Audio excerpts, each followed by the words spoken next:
Hey guys, it's Holly. Let's go ahead and go into chapters 13 and 14 tonight for our book. It should be pretty quick and simple. We're going to talk about home events first. So, Turn it down. okay, my son's telling me to turn it down. I just got back. I flew in from Montana, so I'm just getting a chance to do this with you guys. But chapter 13 talks about home events. And it's so important with Plexus to do events that are relaxing and not intimidating and comfortable in a no pressure environment, because that's where most people feel comfortable. And a lot of times that happens in your home. I will tell you, my first event was in my home, and Lindsay drove, and she drove 2.5 hours just to do my first event. And I didn't have a lot of people there, but I did have enough people that it motivated them, and I was able to have a couple people sign up. So it was definitely worth it. So if you've not had your own home event yet, you need to do that. A sip and see with an opportunity meeting or a training after. It talked about in the book, it's just a great way to get your business going and to host a home event. They're informal get-togethers, which you can invite different people to see the business presentation at your home. They're easy to do and friendly, non-threatening way for prospects to see your business. And that's kind of just what we went over. It talked about he went to his friend's home, and he did the presentation there, just a small, couple of people, and somebody signed up. Well, he called him the next day and was like, hey, can you come and do another one? And he's like, okay. Well, as they did this, the home events grew, bigger and bigger, and then their team started to grow bigger and bigger. And they found success through it because, one, it was non-threatening, it was social, and it was team-oriented. People were happy. It was warm and casual for guests, and they were not, too threatened. The only disadvantages that they found were that sometimes people were suspicious of network marketing. They didn't really know about it, and you'll find that too. A lot of people think network marketing is a scam and all of that, when we all know that it is definitely not. I know that my husband said, no, don't sign up for that. That's a scam when I first started, and it's obviously 16 months later, it's definitely not a scam. I quit both of my jobs. Received a free Plexus Lexus from corporate, and I'm getting to go on an all-expense paid trip to Hawaii in September. So it definitely is not a scam. So if that's what you're afraid of, you're in the clear, because my husband's actually an ambassador now and about to rank to senior gold. And so we are both in this business for the long haul, and we absolutely love it. It's changing our lives. It's changing our family's health. It's changing our family's financial situation, and we are blessed. We are so blessed. And I will tell you, this opportunity is for anyone that will go after the opportunity. The only way that you're going to fail is if you stop trying, and that is the truth. So get a hold of your mental thoughts, things that creep in your mind and say you're not good enough, that you can't do this, because you absolutely can. And a good way to start that off is through having people into your home and presenting the Plexus opportunity to them in a non-threatening way. Another thing, they realized that you definitely need to have advanced planning and a lot of preparation, for these events, because people don't want to come in and it be like just sporadic and you don't know what's going on and unorganized. So some guidelines that they mentioned were to call your guests in advance and personally ask them. Do not just send a blanket email or message or canned message. You pick up the phone and call them and tell them you want them to be there. When you give them two choices when setting up an appointment with somebody. Like, say, can you do Monday at 5, or is Tuesday at 5 better for you? Say something like that. And don't be afraid to invite more than your home can accommodate, because you're not going to get all the people in your home that you invite. There's going to be no-shows, but even if you have a packed, house, they talked about it being a good thing. And you can even present the opportunity twice if you need to. Make sure your home is clean and presentable. That's a no-brainer. We know that. Start on time and keep it short. Respect their time. They're giving you their time. Respect it. Keep it short and sweet and to the point. you know, some minor refreshments. You don't have to prepare a meal or anything like that. And keep the meeting duplicatable. And so that means, you know, the people that are on your team that are there, have it something that people can duplicate down in your downline and continue on and continue to be successful. Use, you know, a company's presentation, like we have a products presentation, a video. If any of you went to Super Saturday, you saw that video. You can use that and play and tell a little bit about the products if you want to. Have the samples of the Slim there. We have an outline if you want to have a sip and see of things to do and plan for and prepare for, that we can send you that information if you don't have that as well. And also have someone there, you know, another person that's doing the business with you, maybe your upline or somebody that's had some success with the company to be able to tell their story or had success with the products. All those are very beneficial. And then as you sign up people, help those people to schedule new opportunity or sip and see meetings. Make sure your prospects know that there's going to be a business presentation. So don't try to trick people, guys. We don't want to do that. Be upfront and let them know, you know, kind of what we're doing here. And this was an excellent tip, I thought, because the bag of ice technique, when people will call, they'll say, hey, do I need to bring anything? And don't make it too hard. Just tell them, hey, yeah, will you bring a bag of ice? Because if you're worried about them canceling, they're more likely not to cancel if somebody has got to bring something. And it's inexpensive. And so what if you end up with a couple of bags of ice in your freezer? You got some ice. So it gets them there, it gets them to the presentation, and it doesn't make them work hard to get there. So it went in on to talk about hotel events. And I guess we probably don't really do anything in hotels where I live. We don't have the opportunity. But it was talking about, you know, that maybe a restaurant or something like that, if you can think along those lines. They're great, and they believe, you know, in them, but they're really good to rally your team. And we've had a lot of these here in my local community. We've had some at my house, but we've had some at a public restaurant, and it's been great because my team members come, they share with each other, they build belief.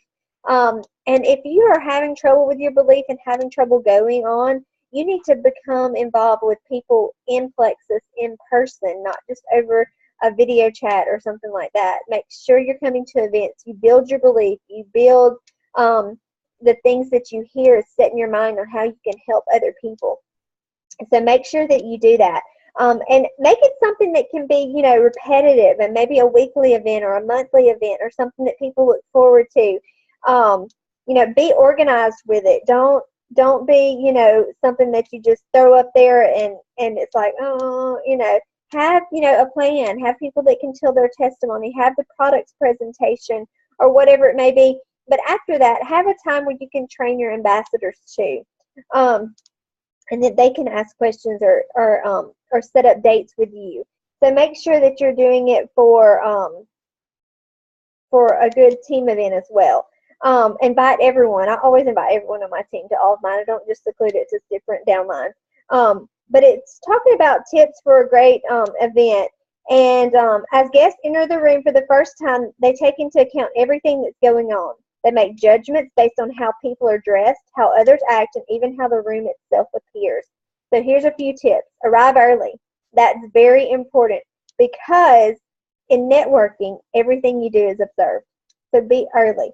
Have fun. You know, nobody wants to be with somebody that's a stick in the mud. Have fun. Let them see that you're having fun, that Plexus is fun, that we love each other, because my team genuinely does love each other. They are so close, and they depend on each other, and they pray for each other, and they love each other, and it's just a great environment. And I think that people can see that when they come in, and so that's awesome. Care about the details. What most people don't realize is that many things going on behind the scenes to transform an average event into a great event. If you get there early, ask yourself, what can I do to make this room better? Even if you have to rearrange things, make it more presentable, make it more welcoming for people.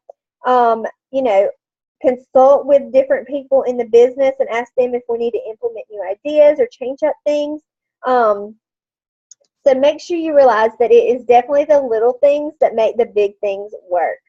And when you're sending a guest, if you send someone to an event and you can't be there, make sure that you're there, you know, if you can be, because you want them there to share the opportunity with someone. They might know somebody else there and sign up with somebody else there because they connected with them at that meeting.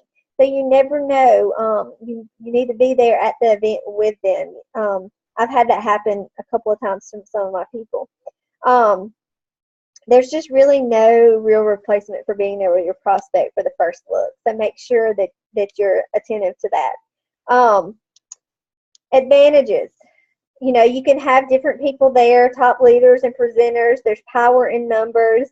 Guests see the culture of your company. They meet people with similar backgrounds. You know, a disadvantage may be that it's not very convenient. Some things that you might want to pay attention to and some guidelines that he mentioned were, depending on the popularity of the meeting, arrive about 15 to 30 minutes early. If you can, pick up your guest and bring them. You know, they're gonna come then. Before the presentation begins, make them feel welcome. Introduce the guests to the leaders, and after introduce your guests to the presenter, sit on the front row if you can. They call this the millionaire row. So get them engaged, get them involved, and make them feel important and wanted there. Let's move on to chapter 14. It's talking about websites and webinars, and it talked about, hey, I don't know where Daddy is. you don't know where your daddy is. Josh! Okay, can you turn it down just a little bit? Sorry, guys. That's the beauty of network marketing, right? You work at home with your kids. That's why I started this. I get to stay home with my baby this year, and he's cold right now. So let's see if we can get chapter 14 in really quick. Okay. Hey, Josh! I'm going to need some help. Okay. Websites and webinars. As technology expands and improves, websites and webinars are now a great way to share your business. When I think of using a company website as a presentation tool, I think of top earner Ajax Daugherty. Ajax is from Dallas and has a heart as big as Texas. To reach out and help his associates and prospects in the far reaches of Texas and other states, Ajax has become a master at what he likes to call the first look. You see, he doesn't believe in just blasting a mass email with a link to a website. Are you guilty of that? Don't be, you're going to lose them. On the contrary, he developed an awesome technique that has served his team well. Now, don't misunderstand, Ajax and I are both believers of the face-to-face is best. Now, are you guys hiding behind Facebook? That's really what I want to ask you, because if you're messaging people and no one's messaging you back, this is not Facebook marketing. This is network marketing. You've got to get into people face-to-face, talk with them on the phone, have a meeting, something. If you're not successful and all you're doing is messaging people, shame on you. That's all I want to say about that, because it's not going to work that way, guys. You've got to get out and do a little bit of something, especially for those top leaders that you're trying to recruit. You need to go after them and go after them the right way and not just hide behind Facebook. Let's see. I'm sorry, I got on a tangent there. When face-to-face is not possible or time is of essence, there is no better alternative than the method here. It's what he shared as his first look. So first look website presentations. We have a website, but I don't send it to my people because they don't have information about the products. I had rather call and talk to them on the phone or get them on a three-way call, and that's what I'd rather you do here with presentations. If you cannot get them in a meeting environment where you can do it face-to-face, let's do like your website business presentation, like a video, or something where you can get on a three-way call, or like this Zoom, and we can all look at each other and talk. That's a great way. Choose a third-party expert. Choose your upline, somebody that's over you that knows the business, that can help you. Tell them how the prospect or how the expert's been successful, what they've done, build rapport, prepare the prospect for the business presentation. It says that the expert asks the prospect to have a piece of paper in front of her with a line drawn down the middle. While watching the website video presentation, instruct the prospect to do two things. Write down questions that come to mind and then write down people who come to mind. So when you're talking to somebody, you can say, go ahead in the next 30 seconds, write down 10 people that you can think of that would need the products or the business. And that's easy. That gives them 10 people automatically to talk to when they get off the phone. You can say something like, write down questions that you want to ask, as you hear before you talk to them, as you hear them talking, or we say something you might want to come back to, because they might not have any questions to ask at first because they don't know what to ask. So have them to do that. Make a follow-up call. Don't just let that one-time call be it. Follow up with them. And a lot of times people have, questions. So ask, do you have anything specific? And a lot of times you'll get no, because they don't know what to ask. But as time goes by, they'll have those. So have them write them down. Make sure you help them to set up pay portal as well. That's something that can be confusing. And that's how people get paid, even if they're making their money back on the products and not signing up to join wholesale. They need to have that pay portal set up, because anything over $100 a month, they're going to make some money back on, which is awesome.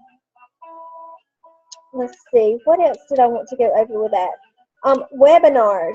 I want to talk to you a little bit about webinars. We have some to where we do online opportunity meetings. I know you've seen some happen. I've done some with my team. Julia's done some, and Lindsay, Andrea, and Ellen. They've all done, a few webinars where they join in, and the presentation, is online. And some advantages of those are no boundaries. You can be anywhere you want to. It's comfortable. You can look online. You can sit in your PJs, fold laundry, whatever it is, cut the video off and just watch and listen. And a time, it's a lot less time for people, and time is of the essence these days. There's some disadvantages. It's not quite as personal, and if you have any technology problems, that might cause an issue. So webinars are something that maybe you want to do with your upline at first if you're not comfortable doing it by yourself. Make sure you practice before you just get on and do one. You know how to do it and have a plan. Make sure that you do invite people personally to it. You set firm appointments. Call the prospect 10 or 15 minutes before the scheduled time event and say, hey, are you going to be able to get on?